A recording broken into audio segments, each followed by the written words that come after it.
vendredi 18 novembre. Et aujourd'hui, donc, chers amis, nous allons parler des nouveautés de la version 2016 T3, c'est-à-dire l'avant-dernière version avant la fin de l'année, puisqu'il va y avoir la T4, mais pour l'instant, donc, on va parler de la T3. Donc, on va ouvrir notre russe. Donc, évidemment, vous avez vu, j'avais caché. Donc, la T3, eh bien, je pense que pour la plupart d'entre vous, vous l'avez installée, donc ça va être facile. Et donc, il y a quelques petites nouveautés qui sont intéressantes. Alors, une que je ne peux pas vous montrer sur mon Horus, puisque je ne suis pas sur le serveur, mais je vais vous le montrer avec le document de mise à jour. C'est une banale copie d'écran, mais ça va vachement vous arranger, je pense tous. C'est que le Horus Update, maintenant, il y a deux solutions. Alors, il y a l'ancienne façon, c'est-à-dire par FTP, et il y a un nouveau mode de téléchargement par le Web Services. Alors, pourquoi on a fait ça? Parce qu'il y a un grand nombre d'entre vous qui sont bloqués sur les FTP. C'est-à-dire qu'en fait, selon comment leur installation est faite, eh ben, ils ne peuvent pas télécharger les versions. Donc, et de ce fait, on est obligé de vous les livrer chaque fois, ce qui est quand même un peu lourd.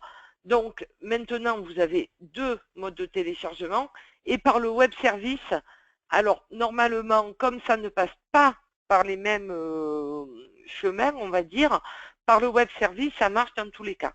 Donc tous ceux qui ont des problèmes ou qui avaient des problèmes de téléchargement, maintenant ils vont pouvoir passer par le web service, ça sera beaucoup plus simple.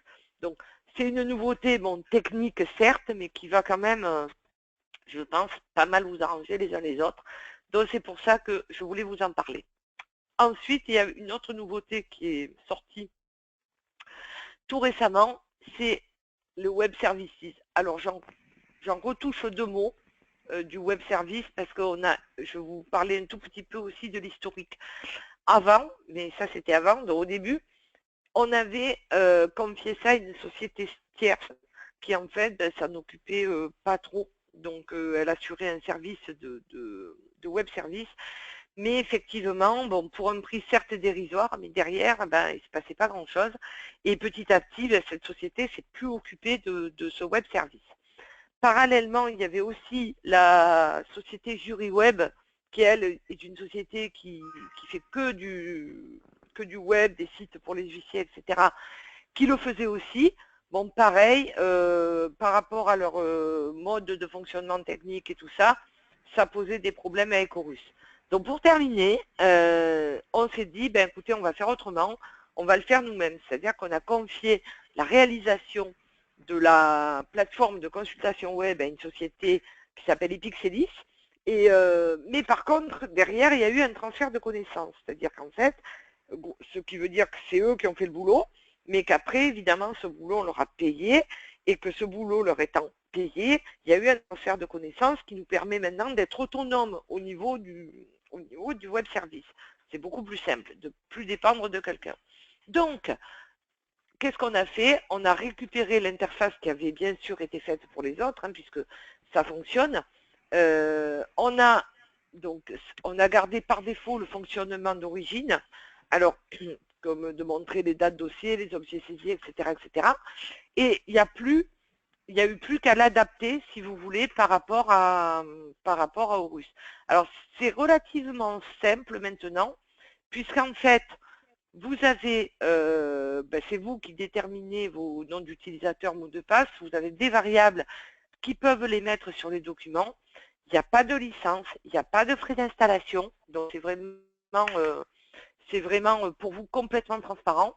Et en fait, c'est hébergé, vos données, en fait, ça ne vient pas en direct, hein, c'est hébergé chez OVH, mutualisé donc via la SAS. Donc pour vous, il n'y a pas de frais annexes ou autres, en fait, c'est tout simple. Et quel que soit le nombre de clients, c'est juste en fait l'hébergement mensuel qui est facturé 25 € par mois. Mais pour vous, vous n'avez pas 50 millions de contrats, c'est dans votre facture de maintenance, point barre. Et après, derrière, c'est nous qui gérons l'hébergement mutualisé, le truc, le machin. Et ça, c'est quel que soit le nombre de clients, hein. Donc après, vous pouvez avoir 10 000 personnes qui consultent vos dossiers. On s'en fiche. Pour vous, ça ne change rien. Mais pour vous, ce qui est intéressant, c'est que c'est tout à partir d'Horus et vous n'avez pas à faire un contrat avec Pierre-Paul Ougère, en fait, tout est centralisé. Donc, ça, c'était pour vous le remontrer un petit peu. Bon, c'était, on a commencé à le faire en T2. Là, bon, c'est sur la T3. Et bon, pour chaque client, donc par exemple, là, je vous donnais un exemple. Donc, j'ai dit que je voulais ouvrir l'accès à mes comptables publics. Donc, j'ai créé un accès comptable public. Et à partir de là, je dis, ben, je veux leur montrer ce que vous voulez, hein, vous n'êtes pas obligé de tout montrer, uniquement les encaissements débiteurs et les dispos que je leur ai fait, et les règlements directs. Bon, pourquoi pas. Et à partir de là, comme c'est par exemple des lycées, derrière, je peux accrocher tous les gestionnaires de tous mes dossiers. Parce que si vous travaillez pour X lycées qui dépendent d'un même comptable public, eh bien, vous voyez, je les ai tous accrochés au même code utilisateur, c'est-à-dire qu'à partir de ce code utilisateur et du mot de passe, le comptable public il pourra consulter tous ces dossiers. Sachant que dans la prochaine version, on a rajouté l'historique des courriers et on a rajouté encore un truc, je ne sais plus quoi, mais ah oui, l'historique des débours aussi. Donc c'est évolutif, puisque maintenant, c'est un développement qui vous appartient, qui appartient à la SAS. Donc du coup, ben, on fait ce qu'on veut et donc du coup, on peut le faire évoluer. Alors, chose qu'avant, on ne pouvait pas. Voilà, donc ça, c'est pour la consultation web, toujours bon à savoir. Ça marche plutôt bien que je sache, sauf quand il y a des clients qui ont, il y a un petit problème, il demeure un petit problème technique pour les clients qui ont plusieurs milliers de dossiers, mais ça va se résoudre.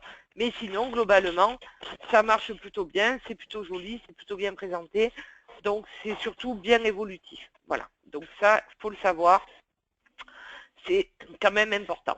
Donc, maintenant que ça peut vous servir, alors il y a des gens qui l'ouvrent pour 2 clients qui leur ont demandé, il y a des gens qui l'ouvrent pour 200 clients, et ça revient au même. Voilà pour la consultation web. Il y a aussi dans cette version un nouvel EDI. Alors c'est bon là je ne l'ai pas là mais je vous en parle, c'est l'EDI saisie tiers.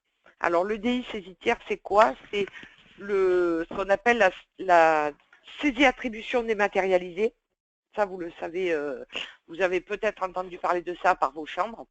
Et de plus en plus vous avez soit des CPAM, soit des banques qui peuvent vous ouvrir la saisie par voie dématérialisée. Je vous envoie par chat la liste des banques et des tiers. Je vais essayer de faire un copier-coller, voilà, ça marche. Donc, je vous ai envoyé ça par chat, vous pourrez le voir. Et donc, c'est intéressant parce que de plus en plus, bon, à terme, il faut se douter que vous allez être obligé d'y passer pour tout. Hein. Enfin, ne vous faites pas d'illusions, puisque les banques ne voudront plus vous voir au guichet, comme ça ils travailleront moins, et c'est vous qui ferez le boulot à leur place. Mais il faut savoir que donc, de plus, c'est déjà ouvert pour quand même pas mal de tiers ou de tiers saisis, et pas mal d'endroits où vous faites des saisies attributions.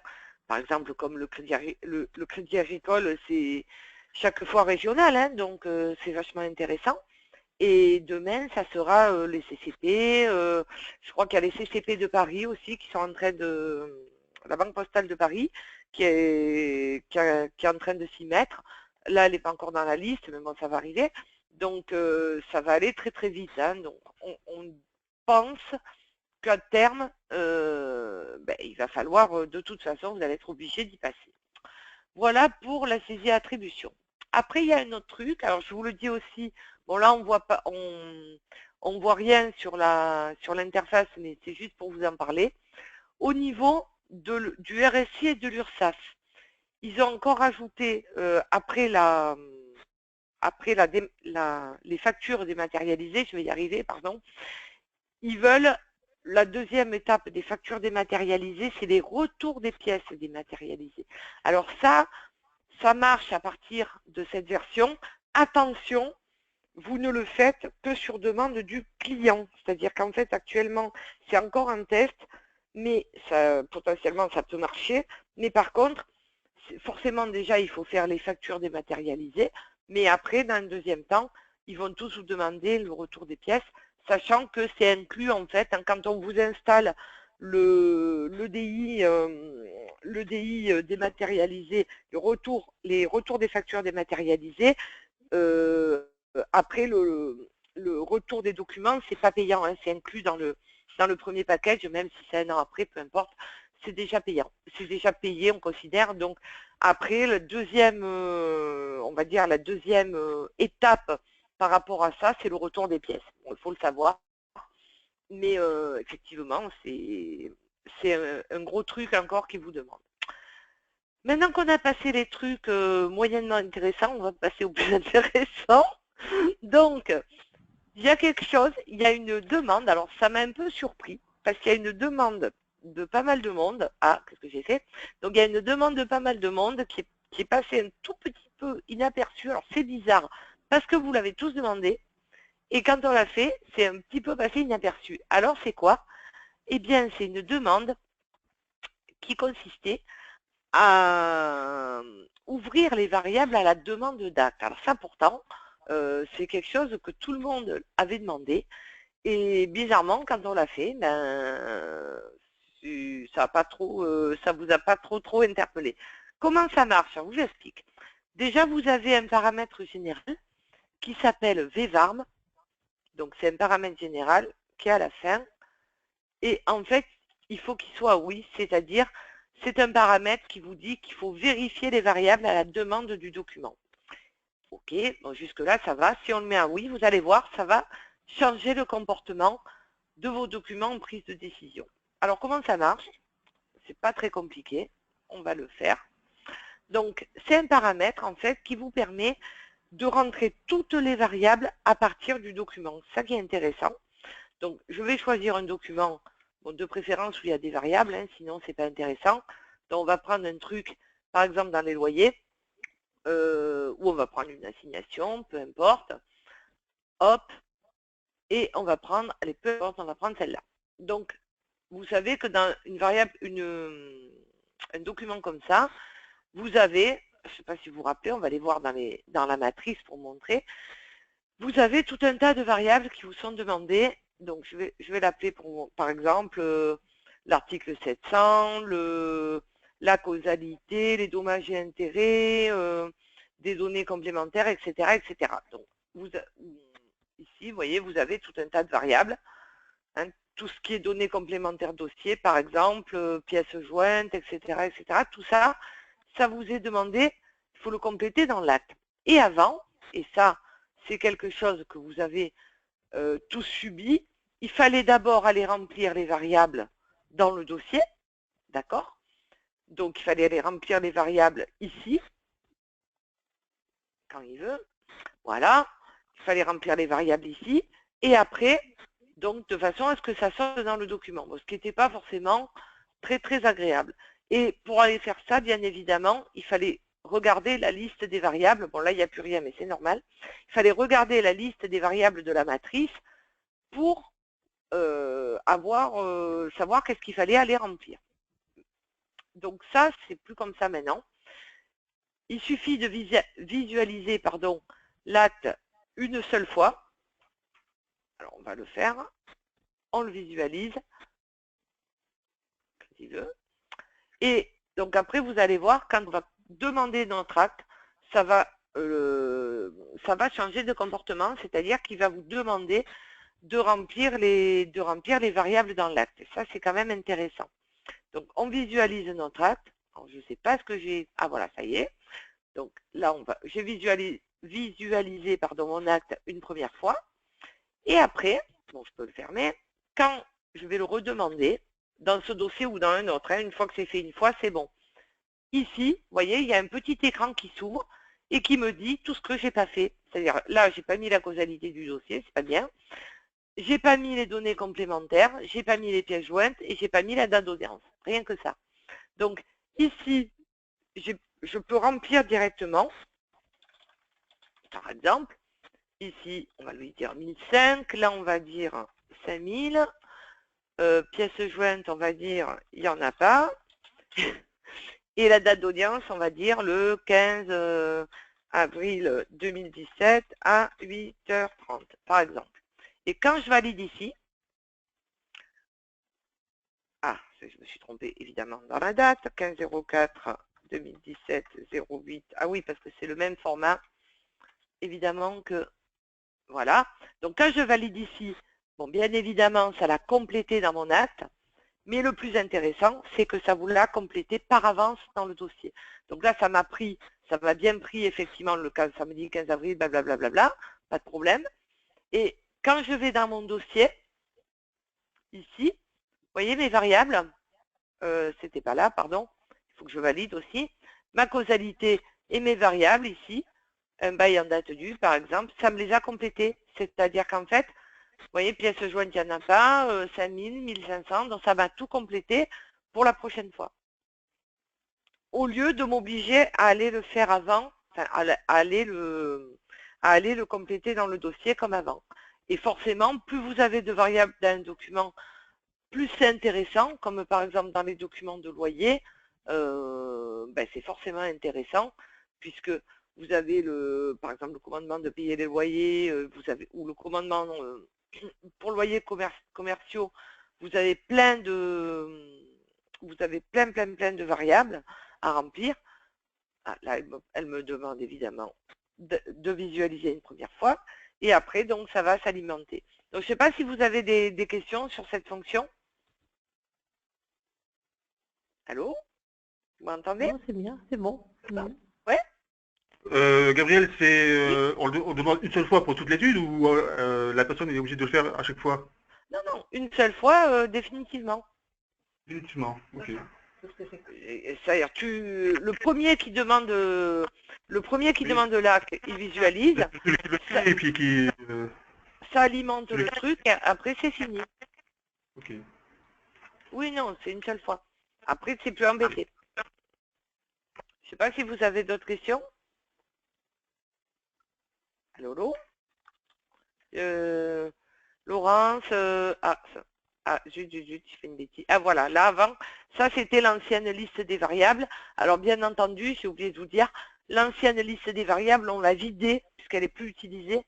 Donc forcément, il n'y a plus rien dans cette liste, puisque quand vous vous servez de ce paramètre, en fait, ça remplace cette ancienne liste de variables. Je ne sais pas, Laurence, par exemple, vous avez des questions? Cathy? Non, c'est bon, j'ai bien compris.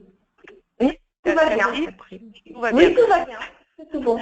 Juste un petit détail, dans la prochaine version, donc il vous présentera pas forcément, je crois qu'on a fait une petite amélioration aux variables qui ne sont pas obligatoires, donc du coup, il ne vous les présente pas forcément, c'est-à-dire qu'en fait, il ne vous embête pas avec ça. Mais bon, c'est un détail. Globalement, on va dire, ça marche plutôt bien et plutôt simplement. Et bon, il y a assez peu de gens qui s'en sont servis pour le moment, mais je n'ai pas de retour particulier, donc c'est que ça doit fonctionner. Et par contre, le paramètre, bien évidemment, si vous l'activez, c'est pour toute l'étude, hein. C'est-à-dire qu'après, c'est forcément la fameuse demande au remplissage des variables, voilà ici par exemple, va s'ouvrir pour toute l'étude. Alors petit détail, il vous présente aussi les tiers attachés, c'est-à-dire que dans certains documents, il faut avoir par exemple le GEX, le truc, le machin, le bidule, donc il vous affiche aussi les problèmes qu'il peut y avoir au niveau des tiers attachés. Donc c'est aussi intéressant. Et là, au fur et à mesure, vous voyez, une voiture, par exemple, vous saisissez simplement, et quand vous allez valider, ça l'aura mis dans votre dossier. Donc c'est quand même assez pratique. Voilà, il suffira après d'imprimer et de valider votre dossier et c'est réglé.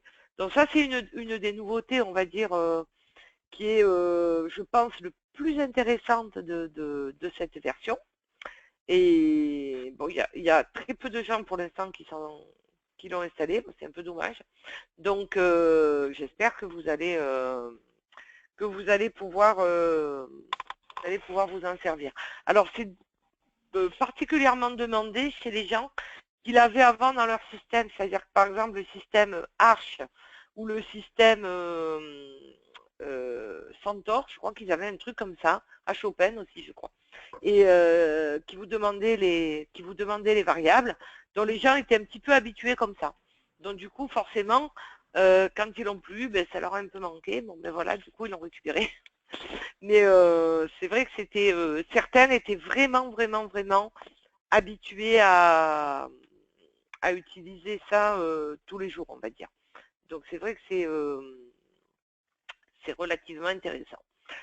Donc voilà, il y a, mis à part ça, le reste, il y a évidemment d'autres petites évolutions, mais beaucoup moins importantes. Qu'est-ce que vous avez encore qui était sympa? Après, c'est vraiment beaucoup plus résiduel. Hein. Au niveau des tiers, des tiers et des intervenants, maintenant, quand on met une alerte sur les intervenants, on stocke en fait la date à laquelle on a mis l'alerte. Bon, ça peut être intéressant parce que ça vous permet, vous voyez ici, maintenant on stocke, c'est-à-dire que si je mets par exemple, je mets décédé, je vais stocker la date. Quand je valide, ça va mettre la date à laquelle je l'ai saisi ou modifié. Bon, alors ça peut servir puisque sinon effectivement on ne sait pas quand est-ce qu'on avait noté que la personne était décédée. Donc ça peut être intéressant. Ça peut être intéressant. Donc ça, c'était une petite évolution. Et une autre toute petite, enfin une autre évolution qui est intéressante pour vous. Donc c'est au niveau de la signification. Alors ça, c'est un tout petit peu plus technique, mais c'est quand même pas mal. Donc je vous en parle. Au niveau de la signification, maintenant, donc quand c'est un acte numérisé, c'est-à-dire que vous scannez l'acte d'avocat et que vous l'accrochez avec, maintenant il est accroché en fait à la signification dans l'historique des documents. Parce qu'avant, je ne sais pas si vous vous rappelez, on avait le PVS, on avait et le document de l'avocat, c'était carrément deux documents séparés. Alors après, dans l'historique des documents, on ne savait plus à quel PV était attaché cet acte d'avocat, cet acte numérisé.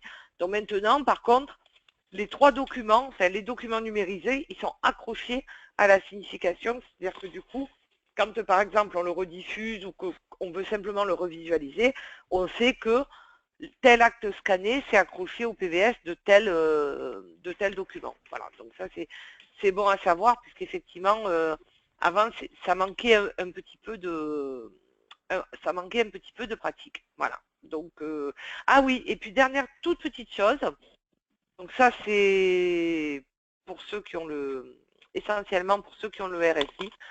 Quand vous êtes en encaissement multidossier et que vous êtes sur un tiers qui est EDI, RSI, bien évidemment, sur les autres ça ne marche pas, ou URSSAF, ici, quand vous choisissez votre code opération, donc quand c'est une provision, par exemple, qui vous paye des dossiers, enfin, j'espère que ça leur arrive de vous payer avec tout ce qu'ils vous font faire.